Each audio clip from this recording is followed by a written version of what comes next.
It's your boy. I'm bringing it to you. I'm bringing it to you live. I'm bringing the truth, the whole truth, and nothing but the truth, so help me God for realism. Everything I'm doing, everything I'm saying, everything I am, and everything that made me, everything that this is, was essentially motivated, inspired by my soulmate. I love her with all my heart. She knows that. I repeat and I reiterate that, and I'm not going to come off that. But the story's got to be told. Because if I'm on my way out one way, this, that, and the third, if I'm on my way out one way or another, the story needs to be told. People need to understand it. I was catastrophically fucked over. I'm the king of Mountainside, New Jersey. This isn't a question. This isn't a debate. This isn't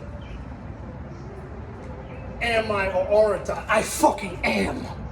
Now watch, look, and listen, because I'm going to break it all down to brass tacks, true for real.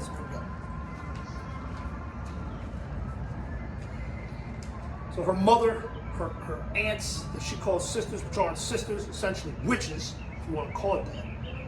September 3rd, 2021. About 6 months prior, I talked for 7 hours a day, every day for 7 months straight. And, I didn't have the hardest feelings for her. I just woke up one day completely and totally in love with her out of the fucking blue. I called it a black magic spell that they put on me, love potion number 9, whatever. But she did ask me to a prayer seance ritual the night before at 8 p.m. with her mother and her sisters. So what in the name of holy fuck? I woke up seemingly like, what the motherfuck? Under a lovesick love potion number 9 black magic witchy witch spell. Which in 5 long nightmare years still hasn't broken. Never forever forget that fact for real. Don't ever forget that shit. She never came to me subconsciously for saving. B plus cause equals effect, action v reaction, holy fucking shit fire, the last phony fake, faux ass 7-year ex, whatever the motherfucker fiance, well he wasn't right, keyword right, to say the very motherfucking least. He's wrong, wronger than wrong. We all grew up a little wild in Mountainside and in Union County. We all got into some shit when we were young. The only thing is I graduated. I fucking lived, I learned, I moved on. I ain't smoked weed since 2004. When my aunt offers me weed in Fairhaven, Vermont, I said, that's about the end of the road on that. Kind of like grew out of it. You kind of wake up. You grow a brain, computer decide, maybe being a fiend ain't the right way to be. But her, with him, we know a lot of drug addicts growing up. We all rocked out with our cock out. A lot of us did. I grew out of it. I grew up. I moved on. I got better. I evolved, etc., etc. But her ex of 7 years, Pat Cunningham, via Roselle Park in Kettles, Coke Cubs of New Jersey. This motherfucker, we did not know a bigger fucking fiend. Check this. I've only been to his house one day and I never knew. The night of the Duke Maryland basketball game, 2003, I believe it was March 16th, give or take, it's one of those days. That's how good my memory is. My date recognition's impeccable. He comes down the basement with a fucking oven mitt cooking Special K. Oven mitt insinuating mother. And Special K, that's my nickname for Kristen. I literally call her Special K. So this is an impossible divine coincidence. That's one. I've got thousands more. I never knew the man again. I never saw him again until he was banging my fucking soulmate 7 years prior to me and drug raping her in every fucking which way you could possibly drug rape a living soul. That being said, he's the biggest fiend we ever knew. Point blank, plain and simple. Need I say more? She never called the cops on him. She never had him arrested. She never tortured him. She tortured me. It wasn't right, to say the least. I repeat it. He's a pretty dude, no homo. And many motherfucking chick zombies, they boy, they'll line up to suck and fucking eat that motherfucker alive. You know, he could get the bitches. But nobody ever said he's a good thing. Yeah, you know what he said? Or he says he's a positively positive influence on anyone, especially Kristen. So I come in at the fact that she leaves him, throws him and the fucking son at the goddamn door. She comes to me, she falls in love with me. Nikki, I don't know how, why, but I fell in love with you. I do know how, I'm the fucking man. And every bitch under the sun wants a piece of this. I do know how and why. Wake up. I shut them down like flies of shit, pool skimmer, every day fending them off. Chick walk up and I go, oh, fuck off, get out of here. Oh, have a nice day. You know what I mean? I just had 2 chicks right there at LA Fitness want to walk with me to the door. Like 100 yards. I'm like, yo, get off me. What are you paralleling me for? Come off the bullshit. I ain't beat. I got one soulmate, she fucking crucified me.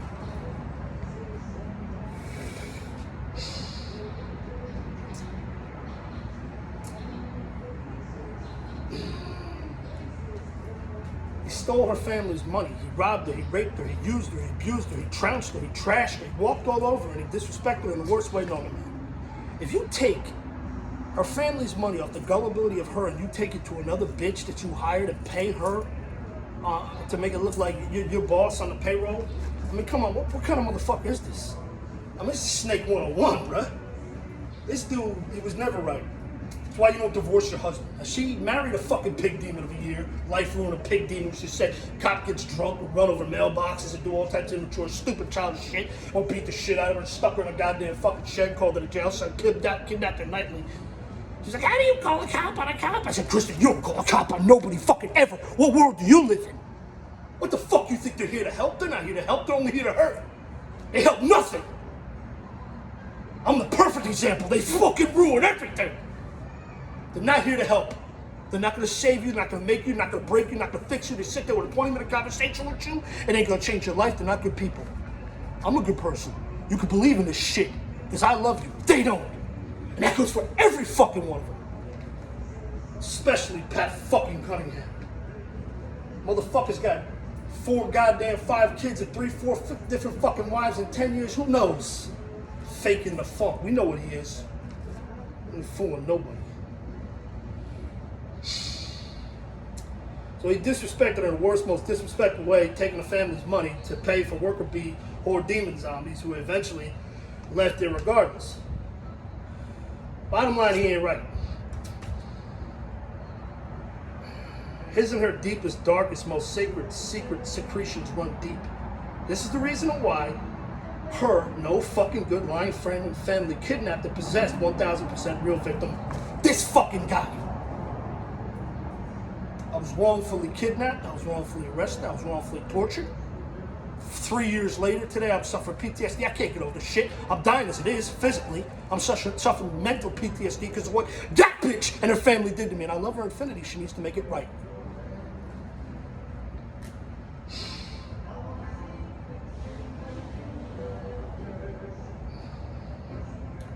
They kidnapped and they possessed me. And truth be told, they were going to trap me in hell forever.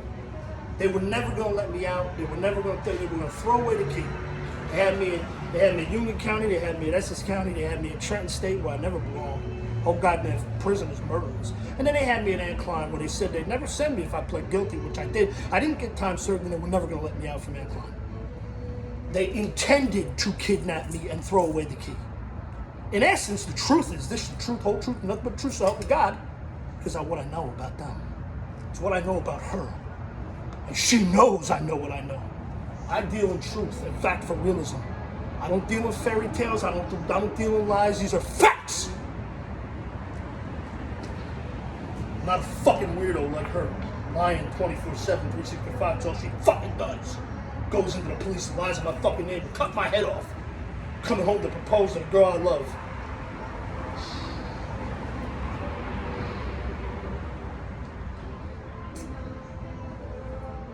Pure, inhuman, inhumane, in fucking sanity. It's not her fault. She's a victim. I told you she's a victim, but she's a victim of all of you and every one of you who fucked her over in the first place. Same as me.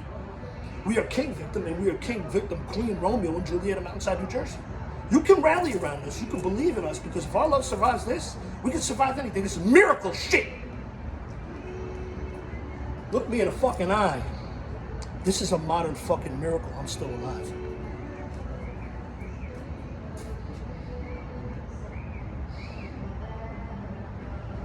Like I said, in the end, we're king, victim, king, queen, but she-devil Christy Lee straight came to me.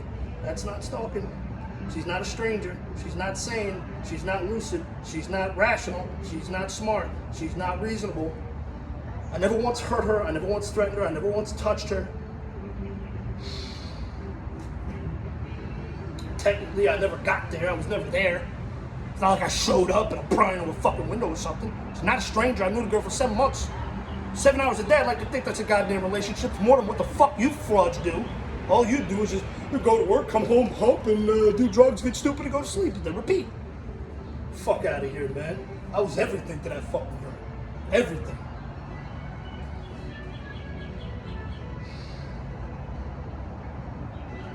And this is the key. She never told me fucking once. Not one fucking time. Because if she did, I would have stopped. Not one time. Not ever. Nikki, you know what? I moved on. I'm banging 400-pound Steve Hosley now. We're over here. We're on 5, 6 different drugs. He's got it up my ass and this, that, and the third. Not one time did she ever say, you know what, Nikki? This isn't going to work out. I was trying to call it ended that night, October 8, 2021, when Hosley stole her phone and pranked me. I was trying to end it. I would have ended it. That would have been the end of it. She knew it. But of course he doesn't let her on the phone. So we could end it the right way. She never once told me. All she had to do was talk to me one time, and all this shit could have been avoided. That's fucking ignorance. That's demonic. It's a cardinal trait of the devil. So is compulsive lying. Those are 2. I got 20 more for this bitch, who's also a witch. Technically never went there. I was never there. Never stepped foot on a property, never went to the house. But I was coming in good tidings and good blessings, like I said. She misled me and lead me on by not talking to me, so how am I supposed to know what to think? Maybe I think she wants me to come home. If she's going to be ignorant, she wants me to come home and propose beautiful 40th birthday with 3 presents and a fucking emerald ring to match her eyes. Maybe I'm thinking maybe she's leading me on. Because it seemed that way. Because if she didn't want me coming back, she would have picked the phone up. Nikki, don't come back. I'm telling you, don't come back. And we're done. She never did that. Not one time. She's a fucking immature child. Ghosting is her way. That's demonic. That's Satan. Leave you me, I got 20 more. They're all factual, actual facts. So that's what you back. That bitch. When I'm the man. I'm not inside Jesus. Fuck you think you're fucking with.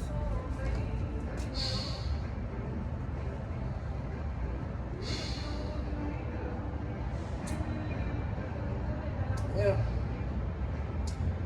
Essentially leading me on, it is what it is. Downside police came 20 miles illegally, unjustly, unrighteously outside of jurisdiction of Newark Penn Station to kidnap me off a bus, SWAT style, with 20 fucking goons, head to toe, guns drawn, and they literally raced me through Penn Station in Newark, covered like with a towel, like, don't kidnap my paws. They had me covered up. They knew what they were doing was fucking wrong. They didn't have a judge issue fucking arrest warrant for me coming home to propose. I didn't even set foot on New Jersey fucking soil. I did not even set foot off the bus, and they hit me with 5 fucking felonies. They offered me 4 years in prison, and they'd sent me to prison. I did nothing wrong. Came home to propose, and you motherfuckers are gonna know this story. You sons of bitch garbage. You're all responsible. Every fucking one of you. Mike Jackson, chief of police. Welcome home, Dad! Put your hands behind your back. Oh, for what, good sir? Coming home for a beautiful birthday party. Well, check your bag, Nick. You got weapons? I got a few gifts, and a crystal angel giving a heart, polo leather jacket I was going to give her, emerald ring, a fucking silver a bracelet to match off with jewelry, because she did get pieces to match me. Essentially, it's probably how she possessed me. I didn't even notice. She didn't even tell me this shit. She went behind my back to get the earring piece, to get the jewelry to fucking match what I was wearing. Probably to possess me from afar, because I don't know how I fell in love with her the way I did. For 6 months, I was trying to pawn her off to friends. I was there for her. I was her doctor, lover, long-distance confidant, or everything. I was there for her. But I didn't want this shit. You think I wanted this shit? You think I wanted to bring this on to me? This curse? She's my fucking soulmate. The best thing, I mean, one hand, it's wild because you go all these goddamn years in life and you don't think you're ever gonna find true love. I cut women off 10 fucking years ago. April 6, 2010, so fuck them all. Then they went crazy. And Kristen's as crazy as it comes. She's the craziest. But you don't think, like, I made it a point about 7, 8 years ago that I was done with love, women, just people in general. You know, fuck women. I don't even consider women people, but then I'm anti-people. And I'm anti-women, especially because I don't consider them human beings in terms of how I've evolved. It's an adapt or die mentality. You have to do this. If you don't do this, they will crucify you. You think I'm the only one? These fucking whore demons called goddamn cops on. You think I'm the only one out here? 85% of just that jail alone, there's good men in there. Good men who insane drug fuck plus 44 demented, deranged, unhinged witch bitches like Kristen called the police and said, "Hi, I'm ordering a pizza. I'd like to throw a good man in jail. He got loud with me." I mean, we're humans here. We gotta work it out. I told Kristen, I said, "You're a man, I'm a woman. We gotta work this out." I never yelled at her, cursed. As I said, 95% of the time, I was the sweetest motherfucker you could ever be to this bitch. I couldn't have been sweeter. I couldn't have been better. I couldn't have been more uplifting. I couldn't have been more helpful, useful, loving, caring, adoring, affectionate. I worshiped the girl. I cursed her out 2 fucking messages till she goes behind my back in one day because Brian DeVito says he thinks Jose's family has monies on the scene at LBI. So I mentioned it to Kristen. She snaps her phone and she's like, "What? I didn't know that." I said, "Kristen, calm the fuck down. This is Steve Hosley we're talking about. You're not gonna fuck Steve Hosley. 400-pound fat fuck. He's a human joke." Fucking damn. And in case you're wondering why I'm angry and upset and why it's gotten to this and come to this, it's tragic, it's unfortunate. They never should have.